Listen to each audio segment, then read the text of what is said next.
ఈరోజు మహారాష్ట్రలో జార్ఖండ్లో వచ్చిన ఫలితాలను కనుక విశ్లేషించినట్టయితే చాలా స్పష్టంగా ఒక విషయం అర్థమవుతా ఉంది.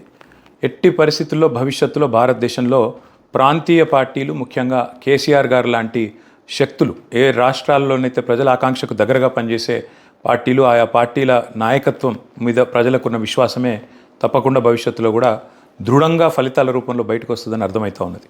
మీరు గమనిస్తే జార్ఖండ్లో ఈరోజు హేమంత్ సోరెన్ గారు వారి పార్టీ ఇవాళ తిరిగి మళ్ళీ అధికారం కైవసం చేసుకుంది అంటే, ఒకవైపు బీజేపీ కక్షపూరితమైన విధానాలు, అక్రమ కేసులు బనాయించడం, జైళ్లలో పెట్టడం, కక్ష సాధింపు చర్యలు, ఇదొక ఎత్తు అయితే, ఇంకొక వైపు ఖచ్చితంగా మా ప్రాంతీయ పార్టీ, మాకు దగ్గరగా, మా ఆకాంక్షలకు దగ్గరగా ఉండే పార్టీ గెలవాలనే ఆకాంక్ష మరోవైపు కనబడతా ఉంది. మహారాష్ట్రలో కూడా ఈరోజు కాంగ్రెస్ పార్టీని ప్రజలు విశ్వసించలేదు, తిరస్కరించినారు.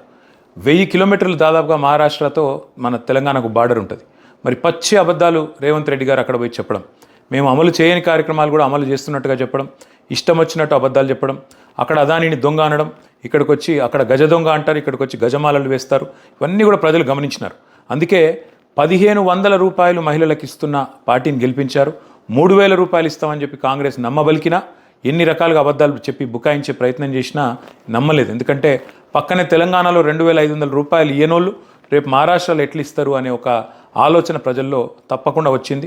అందుకే కాంగ్రెస్ పార్టీ యొక్క క్రెడిబిలిటీ ఈరోజు పోయింది. ఇంకొక మాట కూడా ఈ ఎన్నికలతో చాలా స్పష్టంగా తేలిపోయింది. కాంగ్రెస్కు బీజేపీని ఆపే శక్తి లేదు. భారతదేశంలో మీరు గమనించినట్టయితే ఎక్కడ ఎన్నికలు జరిగినా ఇవాళ ప్రాంతీయ పార్టీలు మాత్రమే కాంగ్రెస్ పార్టీని బీజేపీని అడ్డుకోగలుగుతూ ఉన్నాయి.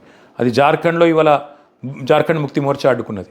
అదే మాదిరిగా ఈరోజు అంతో ఇంతో ఇవాళ ఇక్కడ కాంగ్రెస్ పార్టీకి కూడా బుద్ధి చెప్పగలిగినాయి అంటే, ఎక్కడ జాతీయ పార్టీ అయిన కాంగ్రెస్ పార్టీకి మహారాష్ట్రలో, మళ్ళీ ఏక్నాథ్ షిండే పార్టీ కొంత, అదేవిధంగా అజిత్ పవార్ పార్టీ కొంత, వాళ్ళు కూడా కొంత చేయగలిగినారు. కాబట్టి రేపటి రోజున కాంగ్రెస్ పార్టీ ఎంత బలహీనపడతా ఉంది, ఇంకా మరింత రాబోయే రోజులు ఎంత బలహీనపడుతుందంటే, బీజేపీని ఎదుర్కొనే శక్తి మాత్రం కాంగ్రెస్కు లేదు.